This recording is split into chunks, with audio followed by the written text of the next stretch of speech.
Hi, and welcome to Sealclops Book Reviews. Today I'm going to be talking about one of my favourite series out there, the Passage series written by Justin Cronin.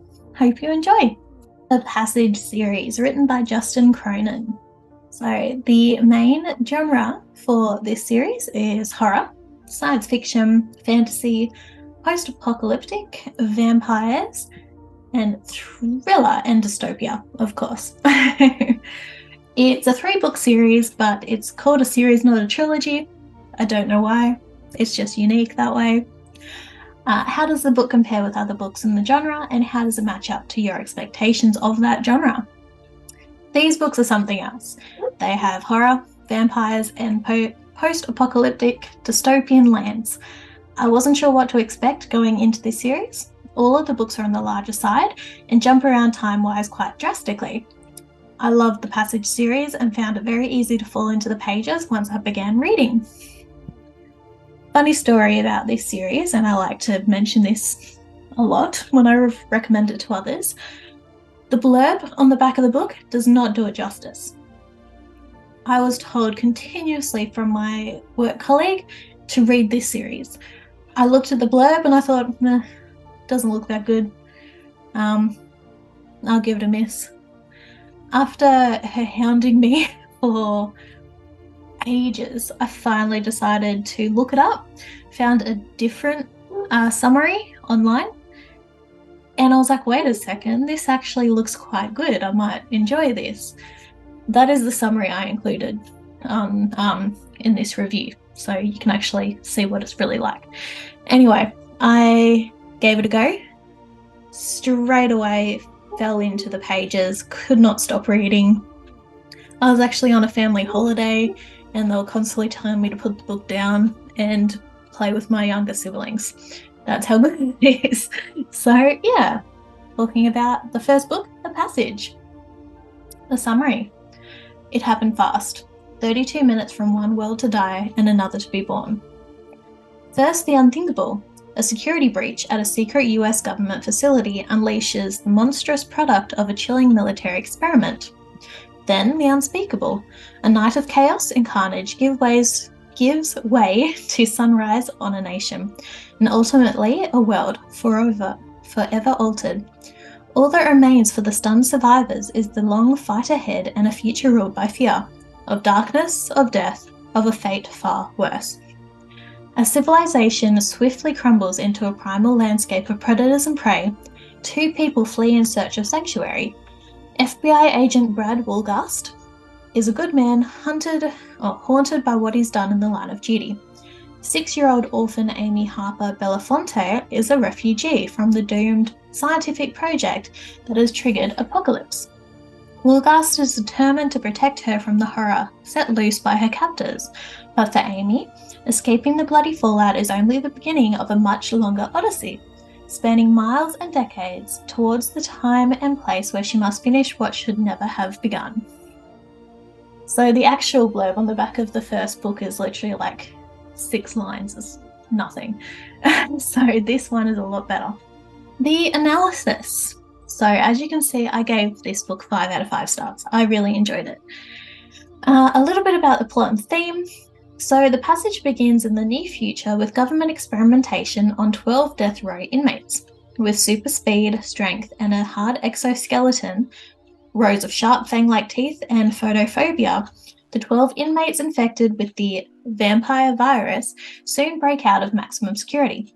Soon the entire population of America is either killed or infected, causing 40 million ravenous monsters in the process.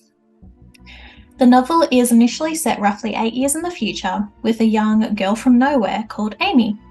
She was chosen specifically to be test subject 13 as she is suspected to hold the key to controlling the virus and is present when the compound went down. The second part of the book jumps forward 90 years after the viral event. Small pockets of humanity still remain scattered across the world. The main characters change, living inside great walled-in communities. The evil virals are monitored around the outside of the village, but as time goes on, they are noted as acting strangely. Then one day, a young girl is found wandering outside of the walls. She is not undead, but there is something not quite right about her. pacing, emotion, ending, and plot holes. So throughout the book, there are small snippets of text which are presented as historical artifacts from the year 1003 AV, after the virus. These texts start off a bit confusing, but as you progress through the series, they begin to make more and more sense as the story unfolds. As quite a large book, I was expecting to find myself getting bored, but although there were occasional slow sections, I found myself unable to put the book down. The emotions I felt while reading were a jumble of intrigue, mortification, suspense, and eagerness to read more. The action scenes were amazing, and the characters and world building were some of the best I've come across. Ending on a cliffhanger hinting at what was to come, I eagerly jumped straight into the second of the trilogy. Next, we have Book 2, called The 12. The summary. In the present day, as the man-made apocalypse unfolds, three strangers navigate the chaos. Leela, a doctor and an expectant mother, is so shattered by the spread of violence and infection that she continues to plan for her child's arrival, even as society dissolves around her. Kittredge, known to the world as Last Stand in Denver, has been forced to flee his stronghold and is now on the road, dodging the infected, armed but alone, and well aware that a tank of gas will get him only so far. April is a teenager fighting to guide her little brother safely through a landscape of death and ruin. These three will learn that they have not been fully abandoned, and that in connection lies hope, even on the darkest of nights. 100 years in the future, Amy and the others fight on for humankind's salvation, unaware that the rules have changed. The enemy has evolved, and a dark new order has arisen with the vision of the future infinitely more horrifying than man's extinction. If the 12 are to fall, one of those united to vanquish them will have to pay the ultimate price. So this is where it really ramps up. Once again, I gave this book 2 5 out of 5 stars. I really enjoyed them. A little bit about the plot and theme. So the beginning of the 12 is presented as a lengthy prologue written in a numbered pseudo-biblical fashion. The book is then separated into 12 parts, each containing their own chapters and timelines. Book 1 is 97 AV. This is immediately after the events at the end of the passage. In Book 2, we go back to when the virus was first released into the world, Year 0. We are introduced to 4 new characters: a dying bureaucrat, a heroic disabled soldier, a delusional ex-nurse, and a sex-offending janitor that works at the laboratory where the 12 were created. Then in Book 3, the narrative jumps to 79 AV, where a group of survivors decide to take the children of the colony outside of the walls for a summer picnic. A massacre soon commences. You can see that coming a mile away. It was a bit ridiculous, but it works to make the story work. It isn't until we reach Book 4 that we are taken back to 97 AV and the familiar characters we grew to know in the passage. That is not the end of the jumps though. We are later introduced to an entirely new city and its inhabitants. We see how they are surviving and what they do to keep the virals at bay. Now this sounds very complicated. It's not. You get so absorbed and drawn into the book. Whenever it jumped to a new era, I was like, oh cool, what is happening here? And by the end of the third book, it all meshes and joins together and makes sense. So you just need to trust it. Pacing, emotion, ending, and plot holes. So once again, this book can be a bit confusing when you start it, but as you progress through, everything falls into place. The emotions are high, characters are lost, and new stories are shared to enhance the overall feel of the world as it is. We see Amy come out of a shell and help those around her, revealing to those that she may not be completely human after all. And along with the original infected, we are introduced to another big bad who has figured out a way to use the virus to his advantage. And then lastly, we have Book 3, which is called The City of Mirrors. A little bit of the summary about the book. The world we know it is gone. What world would rise in its place? The 12 have been destroyed, and the terrifying 100-year reign of darkness that descended upon the world has ended.